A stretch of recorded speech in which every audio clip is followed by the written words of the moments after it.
I'd like to start with what I think is huge news. I just don't know when it's going to be huge. What was your reaction to what the Chicago White Sox said yesterday about Justin Ishbia, who's already a minority owner of the team and eventually will take over the team as soon as a few years from now, as late as a decade from now?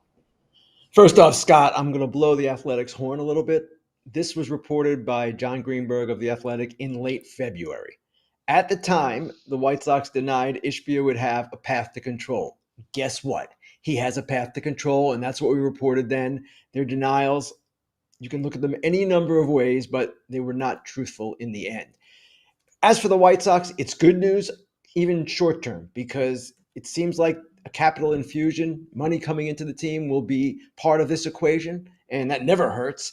But it could be some time still before Jerry Reinsdorf yields control. He doesn't want to yield control. That's pretty obvious. That's why he gave us the statement he did in February. We're not giving up control. But that day is coming. And Jerry is an older guy now, I believe 89 years old, and he's still kicking. God bless him. But at some point, this transfer will take place. It's spelled out in the agreement. And of course, we'll see how this plays out. HB is a partial owner, has been buying up small pieces of ownership for a little while of other small minority owners of the White Sox, correct? I believe that is correct. Yes, Eric.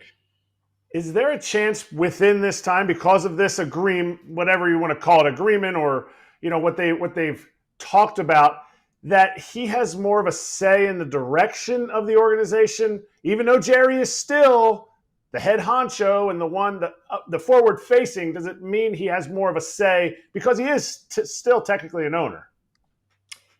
He is, yes. And I would expect that he would be included in conversations more than he was in his previous identity as an owner there, as a minority owner. Now he is a bigger minority owner with this path to control. And Jerry Reinsdorf still holds the ultimate hammer, of course, and he will until he is no longer the owner of this team. But I would imagine Ishbia will at least be included in certain conversations, maybe not all, but certain conversations about the direction of the team going forward. I'm speculating here, but my guess is rather than involve him in every trade discussion or free agent discussion, you would talk to him about maybe payroll going to X, Y, and then Z in a 3-year span, something along those lines. And again, I'm speculating. I don't know for sure, but it would seem to me that would be a logical thing to do with a guy who ultimately will one day own the team outright.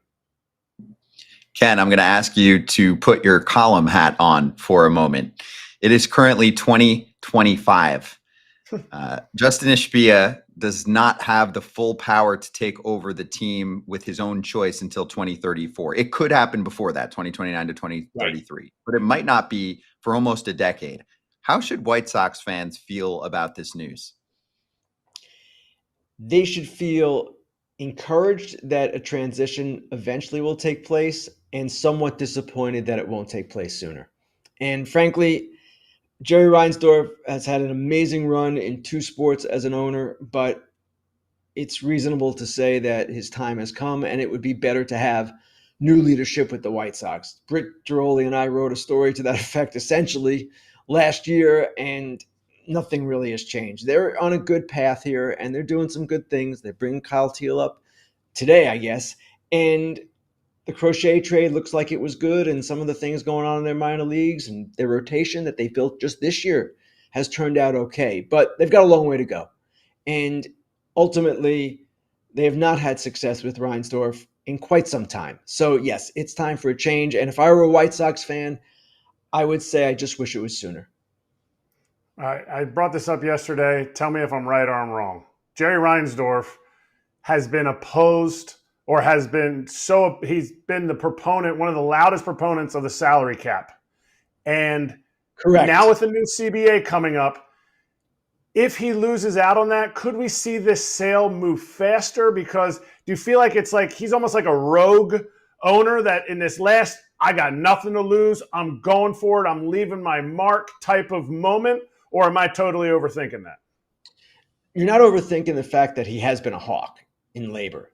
That goes back to 95 and probably even before that. At the same time, the owners, from what I can gather so far, with their desire for a cap, are fairly unified. I don't know that they're completely unified, and I don't know that small market owners want a salary floor, which would force them to spend a minimum, say, $100 million, which they're not doing now. But it's not like Reinsdorf is out there all alone wanting a cap at this point. There are other owners talking on and off the record to reporters about that and to their employees as well. So I don't know that he would have the same influence that he once did. I don't believe he does have the same influence he once did with Bud Selig, who was his good friend. So I don't see what happens in 26 after the CBA expires in that December affecting what he's going to do here. I may be wrong about that. And maybe if there's a lockout, maybe if this sport is dumb enough to shut down for a year, Reinsdorf says, okay, let's go. Let's do this sooner. But at the same time, let's hope that doesn't happen. There is no reason it should happen. And let's just hope for peace and harmony going forward. I know it's a distant hope. I know it's a faint hope because we know how these sides are going to act when the CBA discussions begin.